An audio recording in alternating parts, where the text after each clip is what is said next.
안녕하십니까. 여러분을 회계와 세법의 늪에서 구해주고 싶은 구세주 구쌤입니다.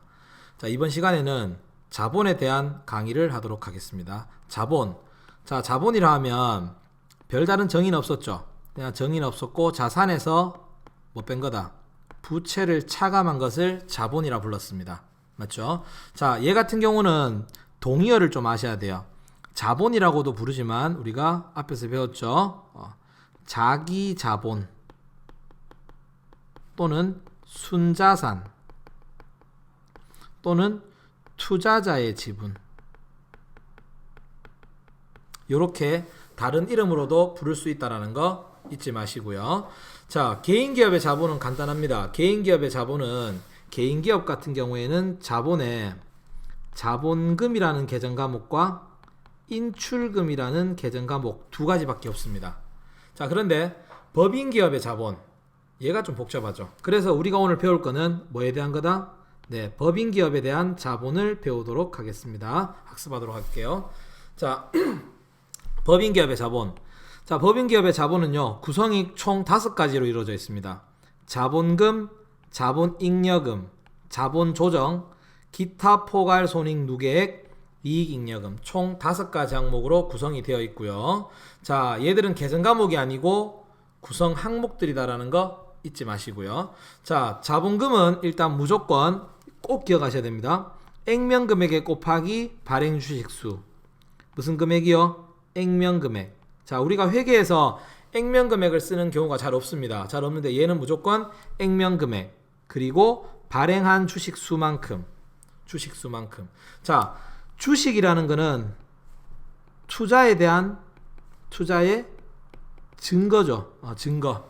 내가 이 법인에 투자했다라는 증거 자료를 줄 수 있는 게 뭐한다고요? 주식입니다. 맞나요? 그러면 투자받은 금액 전체를 쓰는 게 아니라 그 사람한테 나눠준 그 주식 수에다가 이 주식에 대한 액면 금액을 곱하시면 뭐가 된다? 자본금이 된다라는 거예요. 됐습니까? 이거 알아두시고, 여기도 뒤에 적어놨습니다. 무조건 무슨 금액? 액면 금액을 기록하는 것에 주의한다라는 거 꼭 기억해 주시고요. 자, 계정 과목으로는 2가지가 있습니다. 계정 과목은 2가지가 있는데요. 우리가 쓰는 계정 과목, 우선주 자본금, 보통주 자본금, 이렇게 2가지 계정이 있습니다. 그런데 제가 보통주 앞에 이렇게 괄호를 쳤죠. 맞죠? 괄호를 친 이유가 일반적으로 기업들이 우선주라는 주식이 있고 보통주라는 주식이 있습니다. 근데 큰 기업 아니고는요, 대기업 아니고는 우선주가 잘 없어요.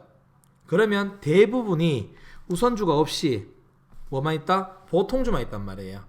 자, 그런데 이 하나밖에 없는데 보통주 자본금 쓰려니까 귀찮다 이거죠. 그래서 일반인들이 보통 우리는 줄여서 뭐라고 부르고 있다? 자본금이라고 부르고 있다라는 거 알아두시고요. 자, 그 다음에 2번째, 자본잉여금 있습니다. 자본 뭐라고요? 잉여금. 잉여금이라면 남아 도는 돈이죠. 맞죠? 남아 도는 돈인데 어떤 돈을 의미하는 거냐? 자본거래상에서, 무슨 거래요? 자본거래상에서 발생한 차익이다. 됐습니까? 자본거래라 하면 우리 회사 자본을 나타내는 게 뭐라 그랬어요? 주식이라 그랬잖아요. 주식. 맞나요? 주식이라 했죠. 그러면 이 주식을 사고 파는 거다. 누구와? 회사와 주주와 사고 파는 거래를 말하는 거다라는 거. 그래서 우리가 자본거래, 다른 말로 주주와의 거래라고 볼 수 있는 거예요. 그걸 볼 수 있는 거고요. 자, 여기에는 자본잉여금에는 계정 과목이 여러분이 쓰실 게 꼭 알아두셔야 될 게 3가지. 주식 발행 초과금, 감자 차익, 자기주식 처분이익, 요 3가지가 있다라는 거. 요거 설명을 드릴 겁니다. 요거 알아두시고요. 자, 그 다음에 자본조정이라는 계정 과목이 있어요. 자, 자본조정이라는 계정 과목이 있는데, 자본조정은 자본에 임시적으로 자본을 차감, 마이너스 시키거나 또는 가산, 잠시 동안 플러스 시키는 계정이다라는 겁니다. 자, 얘가 정식 정의이고요. 그냥 우리는 쉽게 본다 그러면 이렇게 보셔도 됩니다. 자본잉여금이 자본 거래를 하면서 돈 벌었는 거다. 그러면 자본조정은 자본 거래상에서 발생한 손실이다라고 생각하셔도 돼요. 이렇게 생각하시더라도 큰 무리는 없을 겁니다. 무리는 없을 거고요. 자, 자본조정에는 계정 과목이 주식 할인 발행 차금, 그 다음에 감자 차손, 자기 주식 처분 손실, 다음에 자기 주식이 있죠. 이거 외에도 이런 것들도 있습니다. 뭐 신주 청약 증거금, 그 다음에 미교부 주식 배당금, 이런 거. 얘들도 간혹 객관식 문제에 자주 등장하고 있어요. 그래서 알아두시면 좋고요. 어쨌든 자본 조정에는 주식 할인 발행 차금, 감자차손, 자기 주식 처분 손실, 자기 주식이 있다라는 겁니다. 자, 근데 여기서 제가 하나 짚고 넘어갈게. 가만히 보시면 주식 발행 초과금과 주식 할인 발행 차금, 그 다음 감자 차익과 감자 차손, 그 다음에요 자기 주식 처분 이익과 자기 주식 처분 손실. 지금 보시면 알겠지만 이 이름들이 서로 많다, 좀 상반된 느낌이다라는 것 정도는 아실 수 있을 겁니다. 맞죠? 그래서 얘들은 반대적인 계정이구나 정도로도 알고 계시면 뒤에 수업 듣는데 상당히 도움되실 거예요. 알겠죠? 이거 알아두시고요. 자, 그 다음에 기타 포괄손익 누계액이라는 계정이 있습니다. 기타 포괄손익 누계액은 정의가 장기적인 미실현 손익이다라는 거예요. 손익이면 우리가 손익이면 수익 비용을 말하는 건데, 맞죠? 근데 아직 이루어진 수익 비용이 아니고 그 수익 비용도 장기적인 거다라는 겁니다. 우리가 원래 수익 비용은 2월이 안 되죠. 맞죠? 수익 비용은 2월이 안 되는데 얘 같은 경우에는 2년, 3년치에 대한 수익이 누적적으로 많다고요? 쌓여 있는 것들입니다. 그걸 우리가 기타 포괄손익 누계액이라 부르고요. 여기에 대표적인 계정 과목에는 매도 가능 증권 평가 이익과 평가 손실, 해외 사업 환산 이익과 환산 손실, 그 다음에 현금 흐름 위험 회피 파생 상품 평가 이익, 평가 손익, 뭐 이런 것들이 있는데 여기서 여러분한테 제가 강조하고 싶은 거는 매도 가능 증권 평가 이익과 평가 손실은 여러분들 수업 목적으로 하시는 분들 자주 쓰는 계정이니까 꼭 좀 알고 계시고요. 됐죠? 이렇게 알고 계시고, 자, 그 다음에 마지막으로 분류가 이익잉여금이 있습니다. 이익잉여금, 자, 자본잉여금은 방금 아까 봤지만 자본거래상에서 발생한 이익이라면 이익잉여금은 손익거래상에서 발생한 이익이다. 무슨 거래요? 손익거래상에서 발생한 이익이다. 결론은 여기에는 쉽게 보면 단기 순이익이 누적되는 곳이다 라고 보시면 돼요. 단기 순이익이 누적되는 곳이다라는 겁니다. 자, 이 이익잉여금은 다시 우리가 크게 5가지로 나눌 수 있습니다. 크게 몇 가지요? 3가지로 나눌 수 있습니다. 3가지가 뭐가 있느냐? 미처분 이익잉여금, 그 다음에 법정적립금, 임의적립금이 있어요.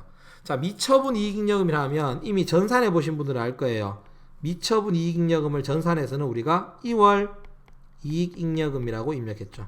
요거 알아두시고, 자, 미처분 이익잉여금 구성이 이런 걸로 되어 있다라는 거 알아두시고요. 그 다음에 법정적립금이 있고 임의적립금이 있습니다. 여기서 제가 그럼 미처분 이익잉여금은 뭐고 법정적립금은 뭐며 임의적립금은 뭐냐, 요거를 좀 설명드리고 싶은데 요 개념만 좀 잡고 갑시다. 그냥 제가 요런 거 한번 가정해 볼게요. 여러분들이 만약에 급여를 200만원 수령했다 이거죠.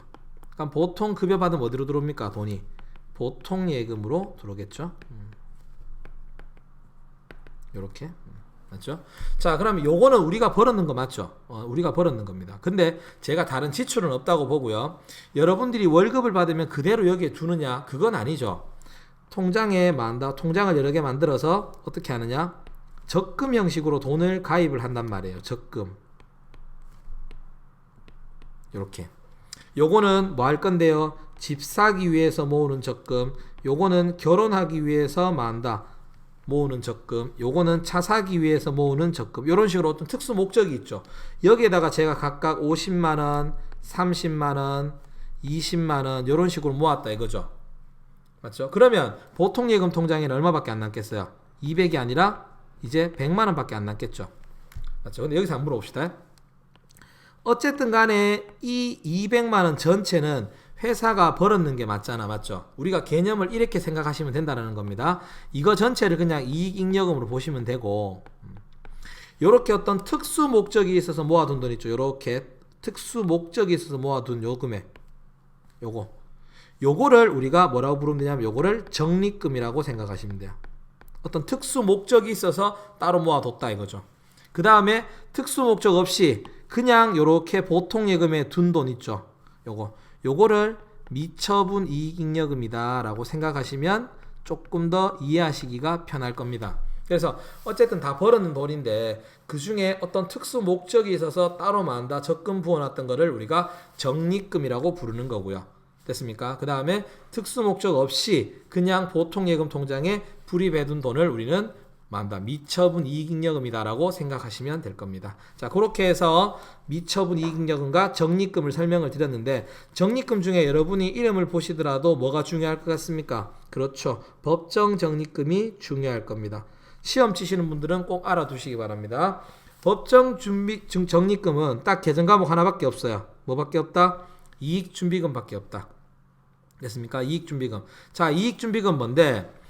금전 배당액, 우리 금전 배당이라면 현금 배당을 말하는 겁니다. 주식 배당 빼고요. 우리 배당의 방법에는 현금으로 배당하는 게 있고 주식으로 배당하는 게 있는데, 주식 배당 빼고 현금 배당에 최소 10% 이상 의무입니다. 의무. 여러분 선택이 아니고요. 의무다라는 거 꼭 알아두시고요. 자본금의 2분의 1 될 때까지 계속적으로 모아주셔야 된다라는 거. 됐습니까? 계속적으로 모아주셔야 된다는 거. 그게 이미 적립금이다. 법정 적립금이다라는 거 알아두십시오. 법정 적립금 하나만 기억하시면 돼요. 법정 적립금의 계정 과목은 이익준비금밖에 없다. 이익준비금은 금전 배당, 현금 배당의 최소 10% 이상 의무적으로 적립하는 거다. 자본금의 2분의 1 될 때까지. 됐습니까? 주식 배당은 빼고요. 왜 그러냐면, 여담으로 말씀드린다면, 우리 참 웃긴 게요, 돈을 벌었으면 회사가 투자자들한테 배당을 해야 됩니다. 근데 그 배당을 누가 결정하느냐? 배당 결정을 주주총회에서 합니다. 주주총회. 그럼 웃긴 게, 주주들이 자기들이 배당 받아갈 돈을 결정을 한다라는 거예요. 맞죠? 그러면 주주들이 회사의 잉여금을 과하게 빼갈 수 있다 이거죠. 그래서 가져가는 건 좋은데 대신에 책임은 좀 져라. 그래서 너네가 가져가는 돈의 10%는 좀 모아둬라. 항상. 알겠습니까? 1000억을 배당했으면 100억은 모아둬라. 그게 언제까지? 여기 자본금의 2분의 1 될 때까지. 요 자본금의 2분의 1 될 때까지는 무조건 모아둬라. 그러면 2분의 1만큼 모아두게 되면 만다고요. 회사에 아무리 어려운 일이 있더라도 웬만한 건 다 막을 수 있다는 거죠. 됐습니까? 그래서 이익준비금은 자본금의 2분의 1 도달할 때까지 꼭 모아주시는 거다라는 거 알고 계시면 되겠습니다. 자, 이번 첫 시간, 자본에 대한 첫 시간은 자본에 대한 구성을 살짝 봤는데요. 자본의 구성, 자본금, 자본잉여금, 자본조정, 기타 포괄손익 누계액, 이익잉여금 5가지가 있고요. 특히 기억하실 거, 자본금은 무조건 무슨 금액으로 기록한다고요? 그렇죠. 액면 금액으로만 기록을 해 주셔야 된다는 것까지 기억을 해 주시고요. 자, 다음 강의에서 제가 이제 유상증자, 그 다음에 유상감자, 그 다음에 자기 주식까지 설명을 드리도록 하겠습니다. 자, 일단 자본 첫 번째 강의는 여기서 마무리 짓고요. 영상을 잘 들으신 분들은 구독과 좋아요 부탁드리도록 하겠습니다. 감사합니다.